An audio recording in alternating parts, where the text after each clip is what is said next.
Hi, it's Deanna here, Katie Music. I'm just going to show you today how to play a D chord. So if you have already learnt the very first G, E minor, C chords, you got off to a good start. You understand how to read chord diagrams and how to play them in a sequence. The next chord that's going to complete a set of 4 chords that will allow you to play loads of songs is the D chord. And it looks like this. So you may notice that it has more fingers. We're using more fingers than we were using for the G or the E minor or the C chords. But don't worry, it's going to be just as easy to play quite soon. So you'll see the picture of it. I'm going to show you finger by finger how to play. You're going to put finger 1 on the 2nd fret of string number 3. Remember, we count from thin string to thick string, so that's string 1, string 2, string 3. Then I'm going to put finger 2 on fret 2 of string 1. So just try that first, just those 2. And then I'm going to put finger 3 down on fret number 3. Now, don't worry if to begin with this feels kind of awkward. That's totally normal. It's also a good time to just go over how you learn a new chord and integrate it into a series of chords you already know. So your first objective is to memorize the name and shape of the chord mentally. And you can do that just by looking at the piece of paper. Then you want to just practice that chord on its own to allow your fingers to find it. The best way to do that is to spend a minute or two just getting your fingers as much as you can into position, squeeze them down, play the chord, then star your fingers out, and then find the chord again, strum it, star your fingers out. It's very important to actually flip them all the way out, because that's how the muscle memory to find the chord again gets trained. Bring them back, star them out. And, once you've done that sort of 15 to 20 times, you're going to start to remember what the chord shape is.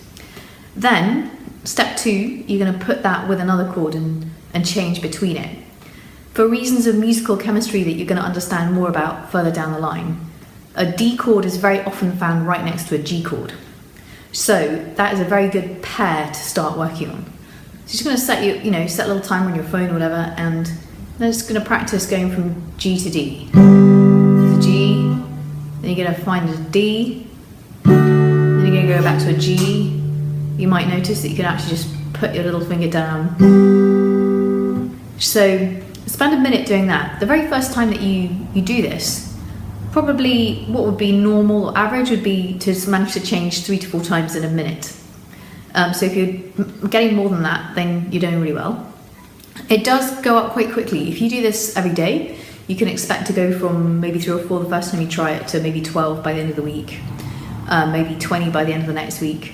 Once you're getting to manage to play 20 chord changes in 1 minute, usually that's then quick enough that you can start playing along with songs that use that chord progression, playing on the first beat of the bar.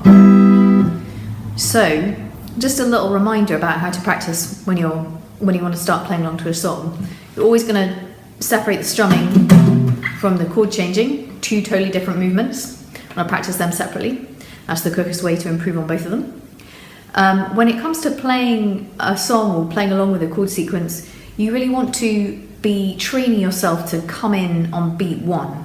So it doesn't matter how slowly you play the song, or you just want to make sure that if let's say there's going to be 4 beats for each chord, you're going 1, 2, 3, 4, 1, 2, 3, 4, 1, 2, 3, 4. It doesn't matter how much time there is, or even if you don't spend very long on each chord before moving to the next one. The point of this is it really trains you to have good rhythm and to come in at the beginning of the bar. And that's going to be very useful later on. And it also helps develop your instinct for what a count of 4 feels like, so that later on you won't necessarily have to be counting laboriously through every single bar when you're playing songs. So that's a quick recap of how you're going to practice chords. It goes along with the handout nailing chord changes, but sometimes it's useful to have a little demo. And this D chord is the next one you're going to look at. If If you have a little bit of a head start, it's going to serve you well.